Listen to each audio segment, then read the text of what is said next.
For the subject statistics. And आज आप सबके सामने फिर से हाजिर हूं आपके फाउंडेशन के स्टैटिस्टिक्स की इंट्रोडक्टरी क्लास लेके, जहां पे हम लोग कर रहे हैं दोस्तों चैप्टर नंबर 13। जी हाँ दोस्तों, चैप्टर नंबर 13 चल रहा है स्टैटिस्टिकल रिप्रेजेंटेशन ऑफ डेटा, और आज है इसका पार्ट नंबर 7। जी हाँ दोस्तों, पार्ट नंबर 7 है। लास्ट क्लास में थोड़ी सी टेक्निकल मिस्टेक के कारण लास्ट के 2-3 मिनट में कुछ प्रॉब्लम्स आई थी, ठीक है। तो उस प्रॉब्लम को हम लोग करेंगे सॉर्ट आउट, और साथ ही साथ में आज कुछ और चीजों के ऊपर भी करेंगे चर्चा।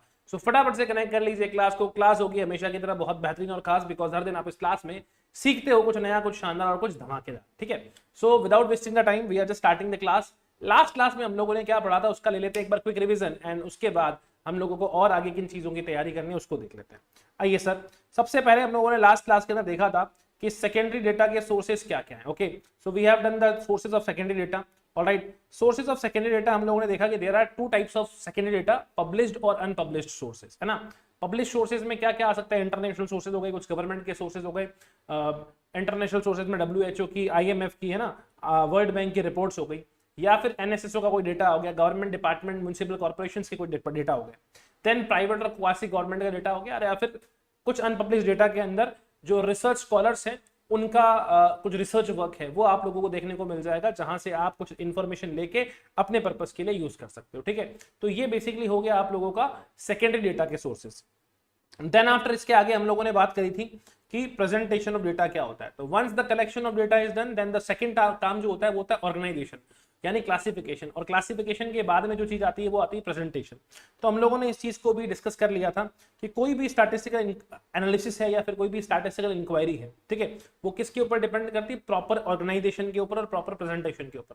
प्रेजेंटेशन से पहले आपको ऑर्गेनाइजेशन करना पड़ेगा, ठीक है।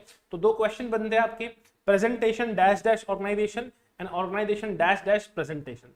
तो प्रेजेंटेशन ऑर्गेनाइजेशन के बाद वाली चीज है और ऑर्गेनाइजेशन प्रेजेंटेशन के पहले वाली चीज है, यानी organisation precedes the presentation and presentation succeeds the organisation, ठीक है। तो collection, then after organisation, then after presentation. अब जब हम लोगों ने कहा कि क्लासिफिकेशन या ऑर्गेनाइजेशन है क्या, तो डेटा को उसकी सिमिलैरिटीज के हिसाब से नंबर ऑफ क्लासेस के अंदर डिवाइड कर देना या फिर ग्रुप्स के अंदर डिवाइड कर देना is basically known as organisation. तो ये क्या हो गया? It is the process of arranging data on the basis of characteristics under consideration into number of groups according to their similarities. तो मेन जो हाईलाइटिंग पॉइंट है वो क्या है? सिमिलैरिटीज के हिसाब से डेटा को अरेंज कर देना। नेक्स्ट जो बात मैंने आप लोगों से करी थी कि इस क्लासिफिकेशन का ऑब्जेक्टिव क्या है, व्हाई द क्लासिफिकेशन और organisation of data is necessary before the presentation. तो सबसे जो पहली बात हो गई वो ये कि कंपैरिजन को पॉसिबल बनाता है, ये डेटा को फर्दर स्टैटिस्टिकल एनालिसिस के लिए क्या कर देता है? रेडी कर देता है, एंड फालतू की जितनी भी इंफॉर्मेशन है, अननेसेसरी डिटेल्स को ये एलिमिनेट कर देता है और डेटा को कॉम्पैक्ट और रीडीली अंडरस्टैंडेबल बना देता है, ठीक है। ये 3 बेसिक कैरेक्टरिस्टिक्स है किस ऑर्गेनाइजेशन की, या फिर आप कह लो क्लासिफिकेशन की, ठीक है ना। नेक्स्ट जो हम लोगों ने कहा था कि डेटा का क्लासिफिकेशन और प्रेजेंटेशन 4 बेसिस के ऊपर हो सकता है। ये जो बेसिस ऑफ क्लासिफिकेशन है यही बेसिस ऑफ प्रेजेंटेशन भी बनने वाला है ना, यही बेसिस ऑफ प्रेजेंटेशन भी बनेंगे। तो जो सबसे पहला क्लासिफिकेशन होता है दोस्तों, ध्यान रखना, that is called as geographical classification, जहां पे हम लोग किसी एरिया के बेसिस के ऊपर डेटा का क्लासिफिकेशन करते हैं। इसको हम स्पाटियल क्लासिफिकेशन भी कहते हैं। फिर हमने कहा था क्रोनोलॉजिकल क्लासिफिकेशन, यानी जब टाइम सीरीज या फिर मंथ्स या फिर ईयर या फिर मान लो डे वाइज आप किसी डेटा को क्या कर रहे हो? क्लासिफाई कर रहे हो। तो ऐसे क्लासिफिकेशन को आप लोग कहोगे क्रोनोलॉजिकल क्लासिफिकेशन या फिर टेम्परल क्लासिफिकेशन, है ना। नेक्स्ट हो गया quantitative classification, and after that it is qualitative classification. तो क्वांटिटेटिव क्लासिफिकेशन में जो क्लासिफिकेशन का बेस होता है वो कोई numerical basically we can say figure होगा, या फिर कोई क्वांटिटी होगी, जैसे कि मान लीजिए height of the students, weight of the students, है ना, ये प्रोडक्शन इन डिफरेंट ईयर। तो डिफरेंट ईयर वाला तो कहां जाएगा? क्रोनोलॉजिकल के अंदर, ठीक है। लेकिन अगर मान लीजिए नंबर ऑफ डेथ्स हो गई, नंबर ऑफ बर्थ्स हो गए, इस तरीके से ना, या फिर नंबर ऑफ डेथ्स और नंबर ऑफ बर्थ भी ईयर वाइज होंगे जनरली। ऐसा कुछ ले लो कि number of children in a family, तो नंबर ऑफ चिल्ड्रन अपने आप में एक न्यूमेरिकल फिगर है, ठीक है, क्लियर। ए हाइट डिफरेंट हो गई, इस हाइट से इस हाइट के कितने परसेंट, इस हाइट से इस हाइट के कितने परसेंट है, ऐसा जो भी होगा वो क्वांटिटेटिव क्लासिफिकेशन होगा। देन क्वालिटेटिव क्लासिफिकेशन क्या होता है? क्वालिटेटिव क्लासिफिकेशन के अंदर बेसिकली हम लोग देखते हैं सबसे पहले, ठीक है, जो क्वालिटेटिव कैरेक्टरिस्टिक्स होगी ना, एक छोटा सा क्वालिटेटिव कैरेक्टरिस्टिक्स है, देख लीजिए, क्वालिटेटिव, ओके, क्वालिटेटिव, ऑलराइट। तो इसको करेक्ट कर लीजिएगा, हल्का सा स्पेलिंग एरर है।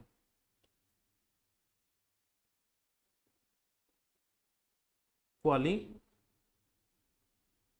ओके, तो क्वालिटेटिव क्लासिफिकेशन क्या होता है, जहां पे किसी भी अट्रीब्यूट के बेसिस के ऊपर आप लोग डेटा को क्या करते हो, क्लासिफाई करते हो, जैसे कि मैरिड और अनमैरिड। ठीक है, तो ये एक अट्रीब्यूट हो गया। अब क्वांटिटेटिव अगर डेटा का किसी को एग्जांपल चाहिए, तो जैसे कि मान लीजिए हमने कुछ ऐसा ले लिया, वेट, ठीक है, एंड देन आफ्टर ले लिया नंबर ऑफ स्टूडेंट्स। ओके, अब वेट के अंदर क्या ले लोगे, जैसे कि मान लीजिए किसी पर्टिकुलर पर्सन का जो वेट है वो 40 से 50 केजी वाले लोग, 50 से 60 केजी वाले लोग, 60 से 70 केजी वाले लोग। ओके, अब नंबर ऑफ स्टूडेंट्स कितने हैं, मान लीजिए 40 से 50 केजी वाले लोग 10 हैं हमारे क्लास के अंदर, 50 से 60 केजी वाले 15 हैं, और 60 से 70 केजी वाले सिर्फ 5 लोग हैं। टोटल कितने लोगों की क्लास है, टोटल 20 लोगों की क्लास है। ओके, सॉरी 30 लोगों की class. Okay, so this is how we can just divide और basically segregate the data, classify the data. ये बेसिक सा एक स्ट्रक्चर बन जाएगा आप लोग। ठीक है, तो ऐसा जो क्लासिफिकेशन है that is called as quantitative classification. Now अब हम लोग बात करते हैं जो आईसीए का कंटेंट था। ओके, उसके ऊपर थोड़ी सी चर्चा कर लेते हैं। यहां तक मैंने लास्ट आप लोगों को करवाया था कि जो क्लासिफिकेशन है वो कैसे होगा, क्रोनोलॉजिकल या फिर टेम्परल, टाइम सीरीज डेटा कहते हो, ज्योग्राफिकल या फिर स्पाटियल, क्वालिटेटिव या फिर ऑर्डिनल, और क्वांटिटेटिव या फिर कार्डिनल ना। तो क्वांटिटेटिव और कार्डिनल डेटा जो था, यहाँ पे अपनी पिक्चर जो थी वो अटक गई थी थोड़ी सी। ठीक है, सो आई होप कि यहाँ तक चीजें क्लियर हो चुकी होगी आप लोगों को।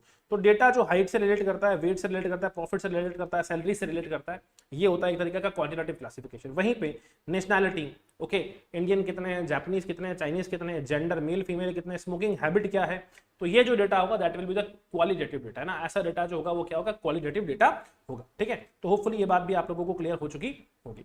इसके आगे की जो कहानी है आज हम लोग ले रहे हैं और उसको सीख रहे हैं। ठीक है, देखो हमेशा आप पढ़ने का पैटर्न ऐसा कुछ रखो कि जब भी आप लोग कुछ नया स्टडी करो तो एक बार थोड़ा सा प्रीवियस, मतलब अगर 1 घंटे की स्टडी करें 10 मिनट प्रीवियस चीज को रिकॉल कर लिया, ओके, एंड देन आफ्टर आगे की चीज को स्टार्ट कर लिया। इससे क्या होगा, करंट लेक्चर जो होगा प्रीवियस लेक्चर से कनेक्ट हो जाएगा। ठीक है, चलिए तो नेक्स्ट बात करेंगे कि डेटा का क्लासिफिकेशन हम लोगों ने देख लिया, ज्योग्राफिकल बेसिस पे, टेम्परल बेसिस पे, क्वांटिटेटिव बेसिस पे और क्वालिटेटिव बेसिस पे, 4 बेसिस पे हो सकता है डेटा। और फर्दर क्लासीफाई हो सकता है किस बेसिस के ऊपर, data may be further classified as frequency data, है ना, यानी ऐसा डाटा जिसमें फ्रीक्वेंसी है और ऐसा डाटा जिसमें फ्रीक्वेंसी नहीं है, यानी ऐसा डाटा जिसमें रिपीटेशन हो रहा है और ऐसा डाटा जिसमें रिपीटेशन नहीं हो रहा। ठीक है, तो बहुत ही सिंपल सी बात बोले कि 2 तरह के डेटा, एक तो टाइम सीरीज डेटा और एक ज्योग्राफिकल डेटा ना। टाइम सीरीज डेटा और ज्योग्राफिकल डेटा ये किससे बिलोंग करता है, ये नॉन फ्रीक्वेंसी ग्रुप से बिलोंग करता है ना। यानी जहां पे बेसिस टाइम होगा या फिर कोई ज्योग्राफिकल एरिया होगा, ठीक है ना, वहां पे जो डेटा है वो डेटा बेसिकली क्या होता है, फ्रीक्वेंसी नहीं होता, वो नॉर्मल डेटा होगा। लेकिन जहां पे ध्यान रखना कोई क्वांटिटी है या फिर कोई क्वालिटी है, ये फ्रीक्वेंसी ग्रुप से बिलोंग करता है।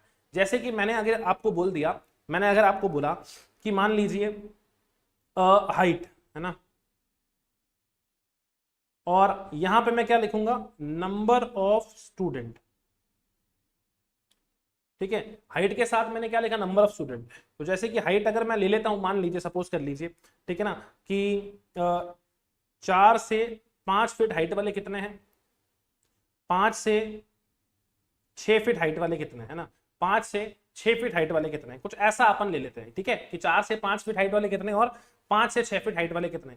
तो जो नंबर ऑफ स्टूडेंट है, जैसे कि 4 से 5 फीट जिनकी हाइट है, ऐसे स्टूडेंट हमारी क्लास में 20 हैं, और 5 से 6 फीट जिसकी हाइट है, ऐसे स्टूडेंट हमारी क्लास में 10 है। तो ये जो दिख रहा है ना आप लोगों को, ये क्या है दोस्तों, फ्रीक्वेंसी। ये क्या है दोस्तों, फ्रीक्वेंसी। ये क्या है दोस्तों, फ्रीक्वेंसी है। सिमिलरली अगर आप मान लीजिए कि यहां पे मैं ले लेता हूं मैरिटल स्टेटस, है ना, मैरिटल स्टेटस, और यहां पे लिख लेता हूं नंबर ऑफ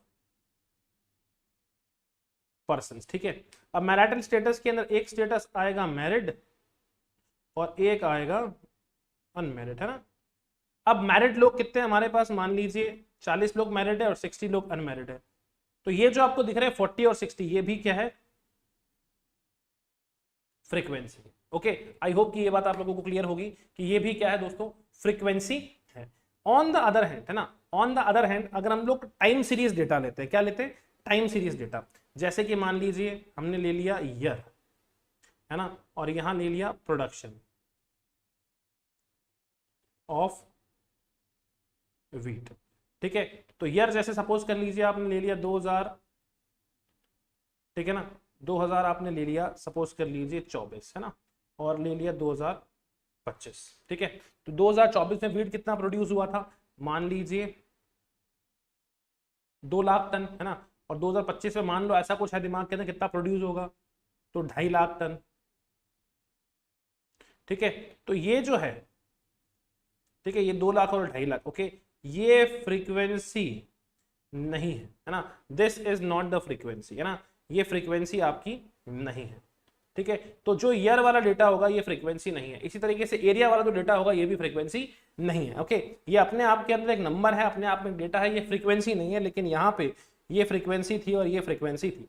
तो जो आपके पास में क्वांटिटेटिव और क्वालिटेटिव डेटा होगा, ये क्वांटिटी हो गया, ओके, ये क्वांटिटेटिव डेटा हो गया, ओके, और ये जो डेटा हो गया ये क्या हो गया, क्वालिटेटिव हो गया। तो ये क्वांटिटेटिव और क्वालिटेटिव डेटा होगा आपका फ्रीक्वेंसी वाला डेटा, ओके, एंड जो टाइम सीरीज और ज्योग्राफिकल डेटा होगा ये बेसिकली होगा आप लोगों का non frequency data. I hope कि ये बात आप लोगों को भी क्लियर हो गई होगी, ठीक है। चलिए फिर हम बात करते हैं दोस्तों, है ना, देन हम लोग बात करते हैं प्रेजेंटेशन ऑफ डेटा पे। किस पे बात करते हैं, प्रेजेंटेशन ऑफ डेटा पे, जिसके ऊपर हम लोगों को आगे फर्दर चर्चा करनी थी और हम लोग चर्चा कर भी रहे थे, ठीक है ना। तो इस फर्दर इस चीज के ऊपर हम लोगों ने डिस्कशन करना शुरू कर दिया था, ठीक है ना, इस चीज के ऊपर हम लोगों ने डिस्कशन करना शुरू कर दिया था, मैंने एक रेफरेंस देके बताया था आप लोगों को, ठीक है। तो अब हम लोग जो शुरू करने वाले हैं वो क्या है सर, प्रेजेंटेशन ऑफ डेटा, है ना, क्या, प्रेजेंटेशन ऑफ डेटा, ठीक है। अब प्रेजेंटेशन ऑफ डेटा क्या है ये प्लीज देखिएगा, इसको रफ कर देता हूं, ओके, एंड अगेन आप लोगों को एक्सप्लेन कर देता हूं, ठीक है। बेसिकली प्रेजेंटेशन के जो टाइप्स है ना दोस्तों, कितने, 3 तरह के प्रेजेंटेशन होते हैं ना, कितने तरह के प्रेजेंटेशन होते हैं, 3 तरह के प्रेजेंटेशन होते हैं, ठीक है। There are 3 types of presentation. तो प्रेजेंटेशन के 3 तरीके हैं, 3 टाइप्स है, ठीक है। कौन कौन सा प्रेजेंटेशन का टाइप है, सबसे पहला जो टाइप है दैट इज टेक्सचुअल प्रेजेंटेशन, यानी जहां पे टेक्स्ट में वर्ड्स में प्रेजेंटेशन होगा, ठीक है। नेक्स्ट जो प्रेजेंटेशन है वो टेबुलर प्रेजेंटेशन, यानी रो और कॉलम के अरेंजमेंट के अंदर प्रेजेंटेशन होगा। थर्ड जो चीज है दैट इज डायग्रामेटिक प्रेजेंटेशन, यानी जहां पे डायग्राम्स के थ्रू क्या होगा, प्रेजेंटेशन होगा। अब डायग्रामेटिक प्रेजेंटेशन के अंदर क्या क्या आ सकता है, लाइन डायग्राम आ सकते हैं जिसको हिस्टोरियाग्राम बोलते हैं, बार डायग्राम आ सकते हैं, ठीक है ना, जिसमें वर्टिकल बार्स या फिर हॉरिजॉन्टल बार्स खड़े होंगे, और नेक्स्ट आ सकता है पाई चार्ट, ठीक है। तो डायग्रामेटिक प्रेजेंटेशन के अंदर फर्दर 3 चीजें हैं, बार, पाई चार्ट एंड बेसिकली अपने line diagrams, okay, line diagrams. तो सबसे जो पहला और डिफिकल्ट मेथड है, ठीक है ना, डिफिकल्ट इन द सेंस कि रीडर को पढ़ने में अच्छा नहीं लगता, ठीक है, लेकिन सबसे इजीएस्ट मेथड, रीडर के लिए डिफिकल्ट है, लिखने वाले के लिए सबसे इजी है। मान लीजिए आप किसी क्लास के अंदर गए, उस क्लास के अंदर आपके पास 100 स्टूडेंट्स हैं, ठीक है, और आपको दिखा कि कुछ स्टूडेंट्स बेसिकली बॉयज हैं, कुछ गर्ल्स हैं, कुछ रूरल एरिया से बिलोंग करते हैं, कुछ अर्बन एरिया से बिलोंग करते हैं, कुछ रूरल, ऐसे ही गर्ल्स में भी कुछ रूरल एरिया से आते हैं, कुछ अर्बन एरिया से आते हैं। तो कैरेक्टरिस्टिक्स क्या, कोई 100 स्टूडेंट्स, मेल फीमेल या फिर girl boy, and then urban area, rural area, urban area, rural area. अब कितने लोग रूरल से हैं, कितने लोग अर्बन से, नंबर्स आपके पास मिल गए, लेकिन आपको इसको टेक्स्ट के अंदर लिखना है, वर्ड्स के अंदर लिखना है। तो how you will simply write कि we have conducted an inquiry on 100 students of a class, out of 100 है ना 60 were boys and basically 40 were girls, ठीक है ना, क्लियर। 60 बॉयज के अंदर से इतने लोग रूरल एरिया से बिलोंग करते थे, remaining were belonging from the urban area, belonging to urban area. Similarly for the same girls की अगर बात करें तो गर्ल्स में this much amount of girls belongs to rural area and this much amount of girls belongs to urban area. तो इस तरह का एक तरीके से आपने टेक्स्ट लिख दिया, जबकि उसको बहुत आसानी से इस तरह से लिखा जा सकता था, 100 स्टूडेंट्स, फिर गर्ल्स और बॉयज, फिर वापस 2 एरो बनाएंगे, नंबर हो जाता, इसी को टेबल में डाल देते तो टैबुलर प्रेजेंटेशन हो जाता, है ना। यानी काम के सिर्फ नंबर से, जो वर्ड्स हैं वो काम के नहीं है, ठीक है। तो अगर हम बात करें सबसे पहले प्रेजेंटेशन की, जिसको हम लोग बोल रहे हैं टेक्सचुअल प्रेजेंटेशन, है ना, तो जो टेक्सचुअल प्रेजेंटेशन है दोस्तों, प्लीज ट्राई टू अंडरस्टैंड, है ना। टेक्सचुअल प्रेजेंटेशन जो है आपके पास में, ये बेसिकली प्रेजेंटेशन कैसे करता है, with the help of text, है ना, with the help of text, paragraph की हेल्प से या फिर नंबर ऑफ पैराग्राफ की हेल्प से, एक सिंगल पैरा में या फिर नंबर ऑफ पैरा के अंदर आपको डेटा प्रेजेंट होने को मिलेगा, ओके। अब जो ऑफिशियल रिपोर्ट है ऑफ एन इंक्वायरी कमीशन, है ना, इंक्वायरी कमीशन किसी भी पर्टिकुलर कोई इवेंट हुआ, जैसे कि मान लो अभी कोई ट्रेन हादसा हो, बालासोर ट्रेन हादसा, है ना, बालासोर के अंदर ट्रेन एक्सीडेंट हुआ था, अब ऐसा कोई हादसा हो गया, या फिर अभी जम्मू के अंदर बेसिकली एक गांव के अंदर आतंकवादियों ने, जो बेसिकली टेररिस्ट है, उन्होंने क्या किया, अटैक किया, तब इस अटैक की जो पूरी रिपोर्ट मिलेगी, अब इसमें चाहे न्यूमेरिकल डेटा हो चाहे फिर क्वालिटेटिव डेटा हो, कि जो भी रिपोर्ट बनेगी ये कैसे फॉर्मेट में बनेगी, टेक्स्ट फॉर्मेट में बनेगी, ऐसे टेबल फॉर्मेट के अंदर नहीं बनेगी, कितने लोग मारे गए इस समय, एक्सीडेंट हुआ था, ऐसा कुछ नहीं होगा। उसकी डिटेल्ड स्टोरी फॉर्मेट के अंदर चीजें बनने वाली है, ठीक है। तो कोई भी इंक्वायरी कमीशन बैठता है किसी पर्टिकुलर चीज को असेस करने के लिए, तो जो उसकी जो रिपोर्ट होती है वो जनरली आपके पैराग्राफ फॉर्म में ही बनेगी, यानी फिर टेक्सुअल फॉर्म में बनेगी, ठीक है ना। Is usually made bye a textual presentation. तो जो ऑफिशियल रिपोर्ट होगी एक इंक्वायरी कमीशन की, वो हमेशा किसमें आती है, एक टेक्सुअल प्रेजेंटेशन में आती है। तो यहां से क्वेश्चन बन सकता है, official report of inquiry commission is usually made by tabular presentation, textual presentation, diagrammatic presentation. तो आपको क्या लिखना है, ऑफिशियल रिपोर्ट जो होगी वो इंक्वायरी कमीशन की टेक्सुअल प्रेजेंटेशन के मोड से ही प्रेजेंट की जाएगी। नेक्स्ट हम बात करते हैं इस एग्जांपल को। तो you can just see this example, इसमें दो पैरा दिए हुए हैं ना, इसमें दो पैरा दिए हुए, एक तो ये 2009 का पैरा है ना, मेरे पास स्पेस नहीं था, मैंने इसलिए 2010 वाला पैरा जो है वो इसी के साथ कंटिन्यू कर दिया, ठीक है। तो देखो क्या लिखा हुआ है, 2009 की बात करें तो टोटल कितने वर्कर्स थे, 5000 वर्कर्स थे। तो यहां पे हम लिखेंगे 2009, ठीक है, और 2009 के नीचे कितने वर्कर थे, 5000 वर्कर्स थे, ठीक है। फिर क्या बोल रहा है, royal enamel factory 4200 were members of trade union. तो अब इसके दो पार्ट कर रहे हैं ना, यानी सर ट्रेड यूनियन मेंबर्स और नॉन ट्रेड यूनियन मेंबर्स, ठीक है। तो ये बोल रहा है 4200 ट्रेड यूनियन के मेंबर्स थे। अब जब 4200 ट्रेड यूनियन के मेंबर्स थे तो 5 में से 4200 गए, तो रिमेनिंग 800 जो होंगे ये नॉन ट्रेड यूनियन के मेंबर्स होंगे, ठीक है। चलिए फिर बात कर रहा है ये आगे, the number of female workers was 20% of total workers, ठीक है। तो अब इसमें दो कैटेगरी और आएगी, ठीक है। अब दो कैटेगरी क्या आएगी, मेल और फीमेल, फिर मेल और फीमेल। और फीमेल का टोटल कितना है दोस्तों, फीमेल का टोटल बोल रहा है ये 5000 का 20% है ना, 20% यानी 1000, समझ गए, ठीक है। तो 1000 है, आउट ऑफ विच 30% वर, है ना, जिसमें से 30% जो है were members of the trade union. तो इस 1000 का 30% ट्रेड यूनियन के मेंबर्स थे। तो इस 1000 का 30% यानी सर 300 जो थे ये ट्रेड यूनियन के मेंबर्स थे, ठीक है। तो कितने थे, 5000 थे, 5000 में से 4200 ट्रेड यूनियन के बेसिकली मेंबर हैं और 800 ट्रेड यूनियन के मेंबर नहीं हैं, ठीक है। 5000 का 20% यानी 1000 ये बेसिकली फीमेल्स हैं। तो मेल्स कितने हो जाएंगे, बहुत सिंपल सी बात है कि जो पीछे मेल्स बचेंगे आपके पास में वो बचेंगे 80%, और 80% का मतलब होता है 4000, ठीक है। अब अगर 4200 में से 300 फीमेल हो गई तो 3900 क्या हो जाएंगे, मेल्स हो जाएंगे। सिमिलरली अगर हम लोग यहाँ देखें 3900 मेल्स यहाँ पे ट्रेड यूनियन के हो गए, तो इस 4 में से अगर 3 900 गए तो यहाँ बच जाएंगे 100, ऑलराइट। अब अगर ये 100 आ गया तो फीमेल अगर 800 नॉन ट्रेड यूनियन के मेंबर में से अगर मेल हैं तो फीमेल कितनी हो जाएगी, 700। इस तरीके से अपना ये बेसिकली क्या बन गया, एक रॉ चार्ट बन गया, है ना, रॉ चार्ट बन गया। अब इसको हम जब टेबल में डालेंगे, ठीक है ना, तो अपने को क्या बनानी पड़ेगी, टेबल बनानी पड़ेगी। अब टेबल कैसी बना सकते हैं ये थोड़ा सा देखिएगा ना, टेबल कैसी बना सकते हैं, दो कैटेगरी बनानी है, trade union, non trade union, और फिर मेल और फीमेल, ठीक है। तो टेबल कैसी बना सकते हैं, टेबल कुछ इस तरह से बन जाएगी, देखो, ठीक है, टेबल कुछ इस तरह से बन जाएगी, ठीक है।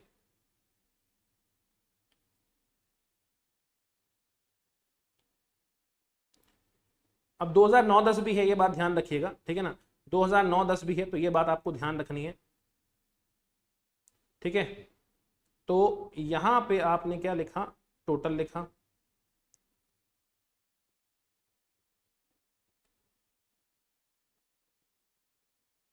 अब देखिए जैसे कि क्या हो सकता है, क्या बन सकता है, ध्यान रखिएगा, ठीक है ना। तो यहां पे आ गया trade union member, non trade union member, है ना। फिर यहां आ गया मेल, यहां आ गया फीमेल, यहां आ गया मेल, यहां आ गया फीमेल, और यहां आ गया टोटल, है ना, और यहां आ जाएगा ईयर। अब ईयर में क्या लिखोगे, 2009 और 2010, ठीक है। और इस तरीके से ये टेबल हो जाएगी पैक, इस तरह से ये टेबल हो जाएगी दोस्तों पैक, ओके। होपफुली समझ में आ गई होगी बात आप लोगों को। अब अगर 2009 का डेटा मैं फिल करने की कोशिश करूं, किसका, 2009 का डेटा फिल करने की कोशिश करूं, तो 2009 का डेटा कैसे फिल करेंगे देखिएगा जरा, ठीक है ना। 2009 में क्या है, देखो दोस्तों 5000 टोटल है, 5000 है, ठीक है, 5000 है टोटल, कितने हैं, 5000 है टोटल, ठीक है। अब 5000 के अंदर ट्रेड यूनियन के मेंबर में मेल कितने हैं, मेल है बेटा 3900, और फीमेल कितनी है 300, इधर भी एक टोटल दे सकते हो। नॉन ट्रेड यूनियन के मेंबर की बात करें तो मेल है बेटा 100 और ये है कितने 700। ठीक है, फिर 2010 में क्या करना है इसके बारे में बात अलग है। 2010 का भी इसी तरीके से आप एक रॉ चार्ट बनाओगे and then after you will just prepare this. Alright, so hopefully ये बात आप लोगों को समझ में आ चुकी होगी कि किस तरह से आपको प्रेजेंटेशन करना है। ठीक है, 2010 का भी इसी तरीके से डेटा आप लोग यहाँ पे लिख लोगे। ये था टेक्सचुअल प्रेजेंटेशन। कौन सा वाला? ये बेसिकली ये वाला। और इसी का ये क्या है? Tabular presentation. इसी का ये वेरिएंट क्या है? Tabular presentation. ठीक है, तो आइए अब इस टेक्सचुअल प्रेजेंटेशन की सबसे बढ़िया मेरिट देखते हैं ना। क्या देखते हैं सर? मेरिट्स, यानी इसकी अच्छी बातें क्या है, what is the good things about this textual presentation ना। तो ये जो मेथड है ये बड़ा सिंपल है। ठीक है ना, ये बहुत ही सिंपल मेथड है। Even a layman can present data by this method. कोई टेक्निकल नॉलेज की रिक्वायरमेंट नहीं है। एक नॉर्मल आम आदमी भी क्या कर सकता है? इस पर्टिकुलर डेटा को यूज कर सकता है, मतलब प्रेजेंट कर सकता है इस पर्टिकुलर चीज से। The observation with exact magnitude, यानी जो ऑब्जर्वेशन जिस मैग्नीट्यूड की है, जो उसका लेवल है, can be presented with the help of textual presentation. This type of presentation can be taken as a first step towards the other methods of presentation. यानी अगर आपको टेबल भी बनानी है तो उससे पहले जनरली कई लोग टेक्स्ट देते हैं, टेक्स्ट के बाद हम लोग टेबल बनाते हैं। ठीक है, क्लियर? ये सिंपल सी चीज आपको समझ में आनी चाहिए। नेक्स्ट इसकी हो गई डीमेरिट। तो जो टेबुलर प्रेजेंटेशन है, टेक्सचुअल प्रेजेंटेशन है, बहुत अच्छा मेथड नहीं है ना। Not preferred by statistician because it is dull. बहुत डल है, अट्रैक्टिव नहीं लगता, मोनोटोनस है, पढ़ते जाओ पढ़ते जाओ पढ़ते जाओ, कोई अट्रैक्टिव प्रेजेंटेशन सा नहीं है। एंड कंपैरिजन जो है ये संभव नहीं है। ठीक है, अब जैसे ही मैंने टेबल बनाई ना ऐसे, तो यहाँ पे देखो ये कंपेयर कर सकते हो कि इसमें 300 मेल है और 3900 मेल है और 300 फीमेल है। फिर यहाँ पे 100 मेल से 700 फीमेल्स हैं। तो ऐसा कंपैरिजन करना तुम्हारे लिए इजी होगा। लेकिन इस पूरे के अंदर ना, ये जो पूरा आप लोगों को दिख रहा है, इस पूरे के अंदर कंपैरिजन आप लोग इजीली नहीं कर पाओगे। It won't be easy to compare the everything. Okay, ये बहुत इजी नहीं है कंपेयर करना। तो ये बात भी आपको समझ में आ गई होगी। ठीक है ना, ये बात भी आपको समझ में आ गई होगी। चलिए आगे बात करते हैं, आगे बात करते हैं। ठीक है ना, क्लियर? फॉर मैनीफोल्ड क्लासिफिकेशन है ना। अब मैनीफोल्ड क्लासिफिकेशन क्या होता है? जब भी आप क्लासिफिकेशन करते हो, टेक्सचुअल टेबुलर प्रेजेंटेशन बेसिकली आप लोग लेते हो। ठीक है, तो एक 1 वे प्रेजेंटेशन हो गया, एक 2 वे हो गया, एक 3 वे हो गया, है ना। ऐसे मैनीफोल्ड क्लासिफिकेशन भी होता है। अब जैसे कि अगर आप यहाँ पे डेटा की देखोगे तो कैरेक्टरिस्टिक ईयर बेसिस के ऊपर डेटा क्लासीफाई है, और इसकी एक कैरेक्टरिस्टिक तो है trade union and non trade union, और एक है मेल फीमेल यानी जेंडर। तो 2 कैरेक्टरिस्टिक्स आ रही है डेटा की।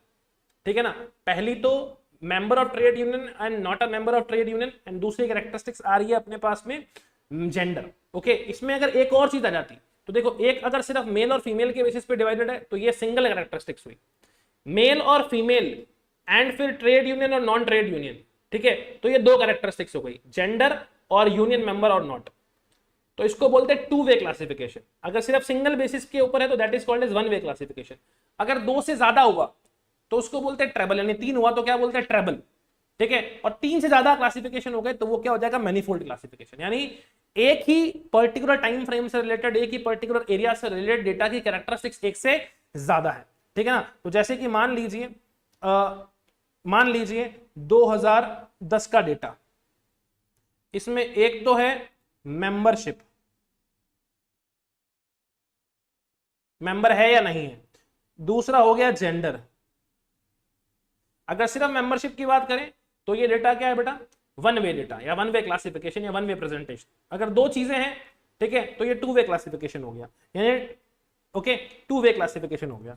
देन अगर 3 वे है तो इसको बोलेंगे ट्रेबल टेबल या फिर ट्रेबल क्लासिफिकेशन। जेंडर के बाद में हम क्या बोलते हैं कि लोकेलिटी, अर्बन है या रूरल है, और लोकेलिटी से भी आगे चल के लिटरेसी लेवल कि बंदा लिटरेट है या नहीं है। तो इतने ज्यादा क्लासिफिकेशन जब हो जाएंगे तो इसको बोलते हैं manifold classification.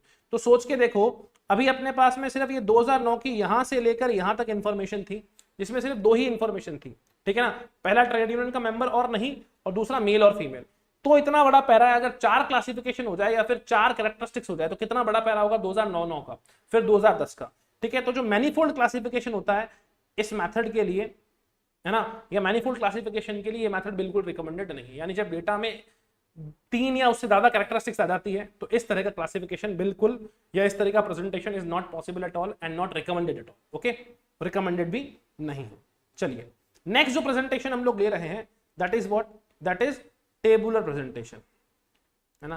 That is tabular presentation. ये आ गया अपना टेबुलर प्रेजेंटेशन। ठीक है, अब टेबुलर प्रेजेंटेशन क्या है? एक तरीके से जब आपने इस तरह की चीज बना दी, ठीक है ना, कुछ इस तरह की चीज आपने बना दी,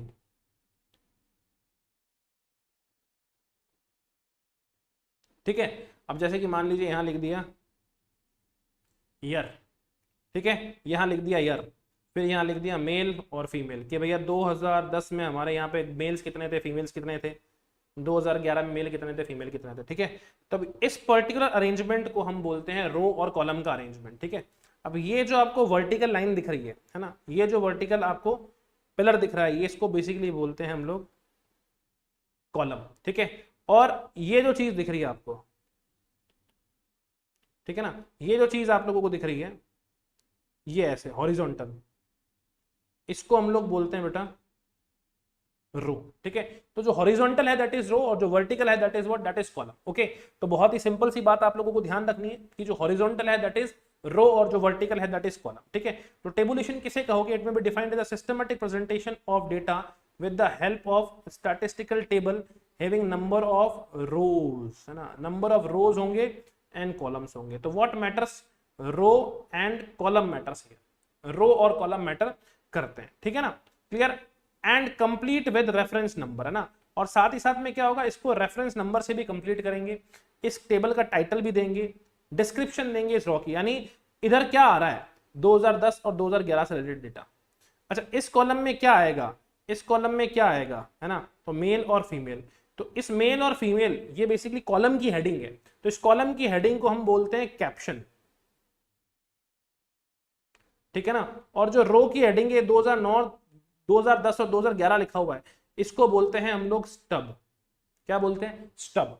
ऑलराइट, तो बहुत ही सिंपल चीज है, मैं एक रॉ टेबल से तुमको सारी चीजें एक्सप्लेन कर दूंगा कि किसको स्टब बोलते हैं, किसको हम लोग कैप्शन बोलते हैं, ठीक है। तो एक सिस्टमेटिक प्रेजेंटेशन ऑफ डेटा करते हैं कॉलम्स के अंदर, रोज के अंदर, जिसके अंदर टेबल का नंबर भी लिखा होगा, टेबल का टाइटल भी होगा, हेड नोट भी होगा, फुट नोट भी होगा, और सारी चीजें होंगी, तो उसको हम लोग बोलते हैं टेबुलर प्रेजेंटेशन, ठीक है। अब जब टेबुलेशन करते हो तो उसके समय कुछ ध्यान रखना पड़ता है अपने को कुछ बातों का, ठीक है। जैसे कि मान लीजिए ये जो टेबल मैंने बनाई है यहाँ पे, इसमें मैंने ईयर लिखे हैं 2010 और 2011, ठीक है, और नंबर ऑफ मेल्स और फीमेल्स। अब ये 2010 और 2011 में मेल्स फीमेल्स कहाँ पे, किस चीज के नंबर बता रहा हूँ, इंडिया में कितने मेल फीमेल थे, या किसी एक डिपार्टमेंट में कितने मेल फीमेल थे, किसी कॉलेज के अंदर कितने मेल फीमेल थे। तो मेरे को ऐसी टेबल को नंबर भी देना है, ताकि कहीं मैं अगर रेफरेंस यूज करना चाहूं कि as we can see in the table number 7, table number 8, तो वो नंबर देना बहुत जरूरी है, टेबल के लिए एसेंशियल चीज होती है। प्लस टेबल के अंदर क्या कंटेंट है वो दिखाने के लिए सूटेबल टाइटल होना बहुत जरूरी है। जैसे कि इसके रिस्पेक्ट में, इस टेबल के रिस्पेक्ट में बोल सकता हूं टेबल नंबर 7, है ना, clear, number of males and females in different years, clear, taken admission in suppose कर लीजिए बीकॉम फर्स्ट ईयर। तो 2010 में बीकॉम फर्स्ट ईयर में कितने मेल थे, कितने फीमेल थे, 2011 में बीकॉम फर्स्ट ईयर में नंबर ऑफ मेल्स कितने थे, नंबर ऑफ फीमेल्स कितने थे। तो जो टेबल है ये बीकॉम फर्स्ट ईयर के अंदर कितने मेल्स थे, कितने फीमेल्स थे, डिफरेंट डिफरेंट ईयर्स के अंदर, वो चीज दिखा रही है। तो जो टाइटल है टेबल का वो बहुत क्रिस्प एंड क्लियर होना चाहिए, और प्लस टेबल को नंबर भी दिया जाना चाहिए, ठीक है। तो ये कुछ गाइडलाइंस है। तो सबसे पहली बात, table should be allotted a serial number. Table को क्या अलॉट किया जाना चाहिए? सीरियल नंबर अलॉट किया जाना चाहिए, ठीक है, जिसको हम लोग रेफरेंस के लिए कहीं पे भी कभी भी क्या कर पाएंगे, यूज कर पाएंगे, ठीक है। तो serial number is a must thing. Then after title जो है वो सेल्फ एक्सप्लेनेटरी होना चाहिए, मतलब टाइटल को पढ़ के सब पता चल जाना चाहिए कि टेबल के अंदर क्या क्या चीजें हमारे पास में है। ऑलराइट, बहुत ही सिंपल सी चीज है। नेक्स्ट अगर बात की जाए, तो जो टेबल अंडर कंसीडरेशन, यानी जो पूरी टेबल है उसके कुछ पार्ट्स होते हैं, इसको आप पार्ट्स ऑफ टेबल भी बोल सकते हो। एक होता है कैप्शन, एक होता है बॉक्स हेड, एक होता है स्टब, और एक होता है बॉडी, ठीक है ना, एक होता है बॉडी। अब सबसे पहली अगर चीज मैं बता दूं तुमको, कैप्शन क्या होता है, तो कैप्शन मैंने ऑलरेडी बता दिया कि जो टेबल के अंदर वर्टिकल अरेंजमेंट होता है, इस वर्टिकल अरेंजमेंट को हम कॉलम बोलते हैं, और इस कॉलम की जो हेडिंग होती है, ये जो आपको कॉलम की हेडिंग दिख रही है ना, इसको हम बोलते हैं कैप्शन। यानी इस वर्टिकल कॉलम में, जैसे कि इस कॉलम में क्या आएगा, इस कॉलम में क्या आएगा, number of males in different years, इस कॉलम में आएगा number of females in different years. तो कैप्शन क्या हो गया, अपर part of the table describing the columns, है ना, कॉलम को डिस्क्राइब करने वाला अपर पार्ट, है ना, और सब कॉलम को डिफाइन करने वाला अपर पार्ट, यानी कॉलम हेडिंग, यानी क्या हो गई, कॉलम हेडिंग। तो जो कॉलम की हेडिंग होगी, मेल फीमेल आगे, इसके नीचे हो सकता है एजुकेटेड अनएजुकेटेड भी आ जाए, तो ये जो पूरा कॉलम्स की हेडिंग होती है उसको हम लोग कैप्शन बोला करते हैं। नेक्स्ट चीज आ गई दोस्तों stub, left part. Left part का मतलब क्या हो गया, ये वाला पार्ट, ये वाला पार्ट है ना, जिसमें हम क्या बोलते हैं कि यहां पे क्या आएगा, यानी इस जगह पे क्या आएगा, ऐसे हॉरिजॉन्टली क्या आएगा, जो हॉरिजॉन्टली हम लोग देख रहे हैं ना, हॉरिजॉन्टली जो भी चीजें आएंगी ओके, उसकी हेडिंग को हम क्या बोलते हैं, बेसिकली स्टब बोलते हैं। तो स्टब क्या हो गया, left part of the table providing the descriptions of the rows, है ना, रोज का जो डिस्क्रिप्शन होता है, यानी इसको हम लोग बोलते हैं रो हेडिंग्स। क्या बोलते हैं, रो की हेडिंग। तो row heading is basically known as stub. तो ये 2010 और 2011 लिखे हुए हैं ये स्टब हैं, और ये जो मेल और फीमेल लिखे हुए हैं ये कैप्शन।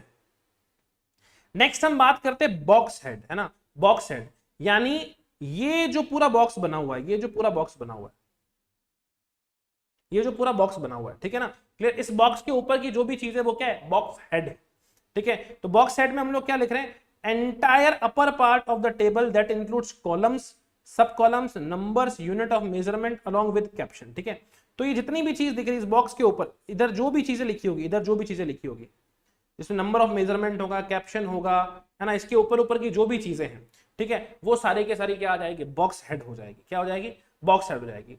एंड फाइनली हम लोग बात करते हैं किसकी, बॉडी की। तो main part of the table that contains the numerical figure. तो ये जो मेन पार्ट है कौन सा वाला, ये वाला, जिसके अंदर हम लोग न्यूमेरिकल फिगर रखेंगे। यहाँ पे नंबर डालेंगे, मेल कितने फीमेल कितने 2010 के अंदर, फिर यहाँ नंबर डालेंगे 2011 में मेल कितने और फीमेल कितने, ठीक है ना। तो ये जो भी नंबर डालोगे तुम, ये जो भी नंबर डालोगे तुम, ठीक है ना, ये जो नंबर आएंगे वो कहाँ आएंगे, बॉडी के अंदर आएंगे, ठीक है। तो उसे हम लोग क्या बोलते हैं, बॉडी बोलते हैं, ठीक है। सो आई होप कि ये बात आप लोगों को इधर तक चीजें क्लियर हो चुकी होगी और कोई दिक्कत नहीं आ रही होगी, ठीक है दोस्तों। चलिए अब हम लोग आगे बढ़ते हैं कि टेबल की और कैरेक्टरिस्टिक्स क्या है। तो सबसे पहली बात तो जो टेबल है वो वेल बैलेंस्ड होनी चाहिए, किसके अंदर, वेल बैलेंस होनी चाहिए लेंथ और ब्रेड्थ के अंदर, यानी बहुत लंबी चौड़ी टेबल ना हो, है ना। टेबल ऐसी हो कि भैया आप एक फ्रेम देख रहे हो, उस फ्रेम के अंदर सारी डिटेल्स आ जानी चाहिए। नेक्स्ट हम बात करते हैं कि जो डेटा है ना, जो डेटा है that must be arrange in table in such a way that comparison between different figures are possible. भैया मेल और फीमेल को कंपेयर करना तो उसको पास पास रखो, ऐसा नहीं है मेल पास रख दिया, 2010 और 11 को कंपेयर करना तो उसको पास पास होना चाहिए, मतलब डेटा इस तरीके से प्रेजेंट हो टेबल के अंदर कि आप डेटा को कंपेयर कर पाओ। नेक्स्ट हो गया रो की टोटल, यानी जो भी रो चल रही है आपकी, वर्टिक हॉरिजॉन्टल रो चल रही है उसकी एंड में टोटल। सिमिलरली कॉलम चल रहा है तो उसकी टोटल अगर संभव है तो, ठीक है ना। यूनिट्स ऑफ मेजरमेंट, जैसे कि मान लो कोई फिगर लैक्स के अंदर, आप इतना बड़ा लिख नहीं सकते, 1,50,295 हम लिख नहीं सकते, तो हम क्या लिख लेंगे 1.52 लैक्स, है ना, या 1,52,000 लिखना है आपको, ठीक है, तो 1.52 लाख लिख दो, 1.52 लिखा और ऊपर लिख दिया हम लोगों ने कि जो फिगर्स दे रखे हैं नीचे वो लैक्स के अंदर दे रखे हैं, तो पीछे 3 जीरो लगाने की जरूरत नहीं है आपको, ठीक है। तो ये जो यूनिट्स ऑफ मेजरमेंट है ये भी शो होनी चाहिए, जैसे कि हाइट हम लोगों ने मेजर करी तो हाइट लिखी 6, तो 6 क्या है, 6 फीट है, तो ऊपर लिखेंगे height is measured in feet. Similarly हम लोग बोलते हैं the data should be arranged intelligently, आप तरीके से डेटा को अरेंज कीजिए, वेल बैलेंस्ड होना चाहिए सीक्वेंस के अंदर, and it should be appealing to the eyes, यानी देखने वाले को बहुत ज्यादा सुंदर लगे, ओके, प्रैक्टिकल लगे, क्या लगे, प्रैक्टिकल लगे।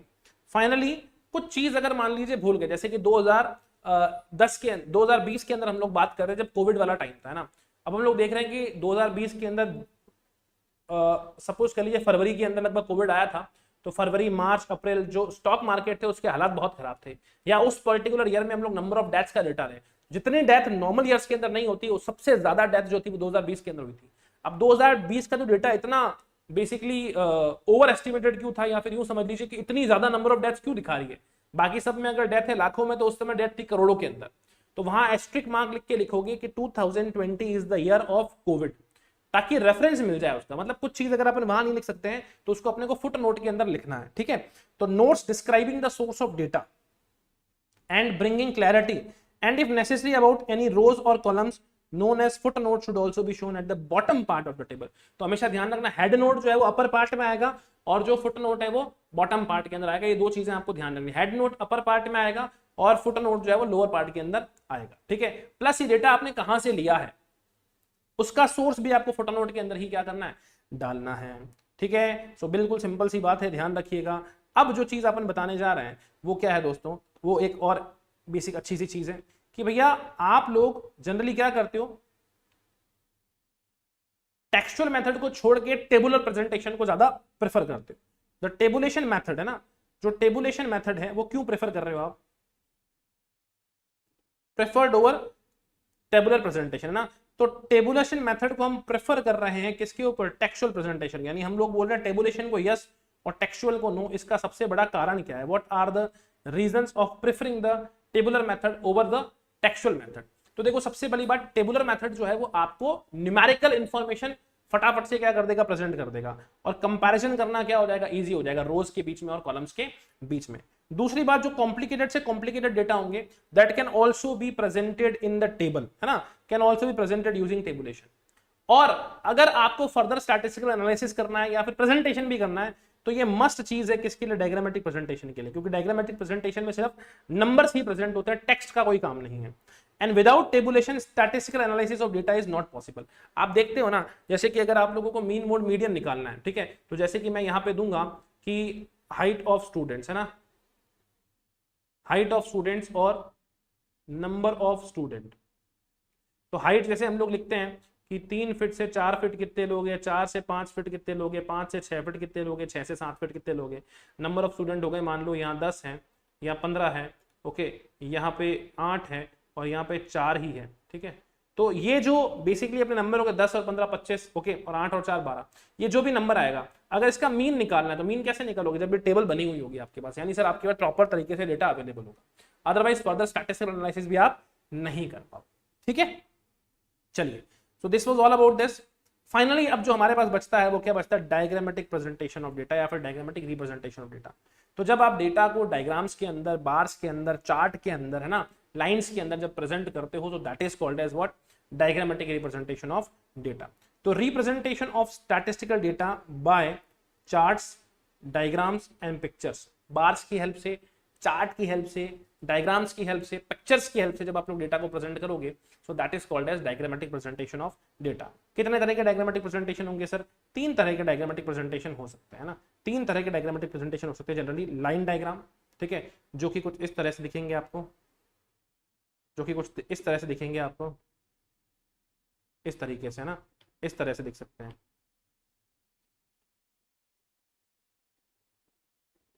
इस तरह से देख सकते हैं ना। जैसे कि मान लीजिए ये जो डेटा है ये 2010 का डेटा है, ये जो डेटा है ये 2011 का डेटा है, ठीक है। तो लाइन डायग्राम दिख जाएगा, यानी यहाँ पे जो अमाउंट होगा वो दिख जाएगा, यहाँ पे जो अमाउंट होगा वो दिख जाएगा, ठीक है, क्लियर। इस तरीके से कुछ आपको डेटा देखने को मिलेगा, ठीक है। फिर नेक्स्ट जो आता है बेटा वो आता है बार डायग्राम। अब बार डायग्राम जनरली कैसे होते हैं, बार डायग्राम कुछ इस तरह के होते हैं, सब दिखाऊंगा मैं आप लोगों को, ठीक है। बार डायग्राम जनरली कुछ इस तरह के होंगे, इस तरह का बार डायग्राम होगा, ठीक है, ये इस तरह के बार डायग्राम होंगे। और पाई चार्ट कैसा होने वाला दोस्तों आपका, एक एंगुलर सर्कुलर डायग्राम भी बोलते हैं इसको, है ना, एंगुलर सर्कुलर डायग्राम भी बोलते हैं हम इसको।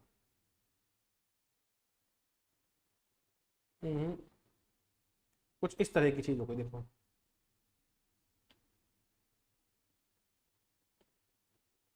ठीक है ना।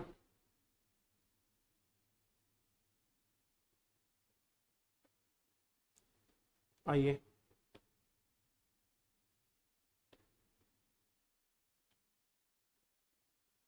ठीक है, कुछ इस तरह की आपकी ये चीज हो जाएगी, ठीक है।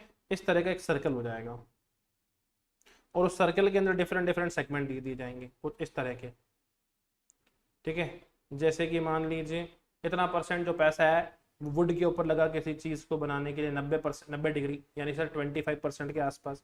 फिर हम कुछ यहाँ पे लेंगे, ठीक है ना, कुछ और ले लेंगे, फिर कुछ यहाँ पे लेंगे। इस तरीके से ये जो पाई चार्ट है ये चेयर के ऊपर लगने वाली टोटल कॉस्ट को क्या कर देगा, रिप्रेजेंट कर देगा। तो ऐसा जो सर्कुलर फॉर्म के अंदर दिखता है आपको, इसको हम लोग बोलते हैं पाई चार्ट। तो एंगुलर सर्कुलर या सर्कुलर डायग्राम भी बोलते हैं आपको, है ना, एंगुलर सर्कुलर डायग्राम भी आप इसको बोल सकते हो। तो ये जो मेथड है हम लोग कहाँ यूज करते हैं, एजुकेटेड लोग भी इसको यूज कर सकते हैं, अनएजुकेटेड लोग भी यूज कर सकते हैं। सिर्फ डेटा को देखने मात्र से पता चल जाएगा या फिर पिक्चर को देखने मात्र से एक पैटर्न पता चल जाएगा। और हमेशा ध्यान रखना, किसी भी चीज की एक नजर के अंदर अगर आप लोगों को एस्टिमेशन चाहिए, so for that diagrammatic method is the best method, okay. कोई भी हिडन ट्रेंड होगा, यहां से बहुत अच्छे क्वेश्चन बनते हैं, कोई भी हिडन ट्रेंड होगा, छुपा हुआ ट्रेंड होगा, तो वो आपको कहां से पता चलेगा, डायग्राम से ही पता चलेगा, ठीक है। जैसे कि मान लीजिए मैंने नंबर लिख लिया, ठीक है, कि 2010 2011, 2012, 2013 ऐसे करके बहुत सारे चीजों के नंबर है ना। अब यहाँ पे नंबर मान लीजिए लिख लिया 1,50,000, फिर मैंने लिख लिया 1,70,000, फिर मैंने लिख लिया 4 लाख, फिर मैंने लिख लिया 5 लाख। इस तरीके से नंबर बढ़ा रहा हूँ। ओके, और अब देखो यहाँ पे ये कुछ ऐसा आया, मतलब एक अगर इसको प्रेजेंट करोगे ना तो एक सीधी इस तरीके से लाइन बनेगी, ठीक है। या फिर मान लीजिए कभी कोई एक्सेप्शनली डेटा बहुत लो हो गया ना, कोई एक्सेप्शनली डेटा बहुत लो हो गया, कुछ इस तरीके का डेटा आ गया। सपोज कर लीजिए यहाँ पे डेटा आ गया 80,000, ठीक है ना, और यहाँ पे आ गया फिर से 1 लाख। तो इस चीज का जो लाइन चार्ट बनेगा वो कैसा बनेगा, मान लो 1,50,000, फिर 1,70,000, फिर एकदम से क्या हो जाएगा 80,000, है ना, फिर एकदम से क्या हो जाएगा 80,000। इस तरीके से डेटा बन जाएगा, तो इस तरीके का 80,000, और फिर वापस से क्या होगा 1 लाख। तो जब आप इसकी लाइन बनाओगे ना इस तरीके से करके, क्या करोगे, इस तरीके से करके लाइन बनाओगे ना, तो आपको पता चल जाएगा कि एक पर्टिकुलर टाइम के ऊपर जो डेटा है उसमें क्या आ रही है, मैसिव रिडक्शन आ रहा है। तो जो हिडन ट्रेंड होगा जो डेटा के अंदर, वो कई बार आपको एक्चुअल फिगर को देखने से नहीं पता चलता, लेकिन डायग्रामेटिक प्रेजेंटेशन से आपको पता चल जाता है। तो कोई हिडन ट्रेंड अगर है ना, कोई भी हिडन ट्रेंड अगर है, so that you can notice using this mode of presentation, ठीक है। एंड फाइनली अगर हम लोग बात करें कंपेयर टू टेबुलेशन, टेबुलेशन सबसे एग्जैक्ट है और ये उससे लेस एक्यूरेट है, क्योंकि इसमें हम लोग डेटा को विजुअली क्या करते हैं, प्रेजेंट करते हैं, डायग्रामेटिकली प्रेजेंट करते हैं। Thus if there is a priority for accuracy, ठीक है, अगेन ये एक बहुत इंपॉर्टेंट बात है, अगर एक्यूरेसी की प्रायोरिटी है तो tabulation method is the best method, reason being उसमें डेटा एक्चुअल आता है। क्या आता है, डेटा एक्चुअल आता है। We have to recommended tabulation, ठीक है। तो अगर एक्यूरेसी बहुत ज्यादा मैटर करती है तो टेबुलेशन को प्रेफर करेंगे, एक्यूरेसी इतनी ज्यादा मैटर नहीं करती, आपको एट अ ग्लांस व्यू चाहिए, नॉर्मली प्रेजेंटेशन के लिए चाहिए डेटा, तो आप डायग्राम्स के ऊपर भी विश्वास कर सकते हो, ठीक है। सो होपफुली ये बातें आप लोगों को क्लियर हो चुकी होगी, ठीक है। इसके जो आगे की कहानी है वो डिस्कस करूंगा मैं आप लोगों के साथ right in the next class. तो till then keep studying and keep learning. Bye bye everyone, thank you so much, see you soon.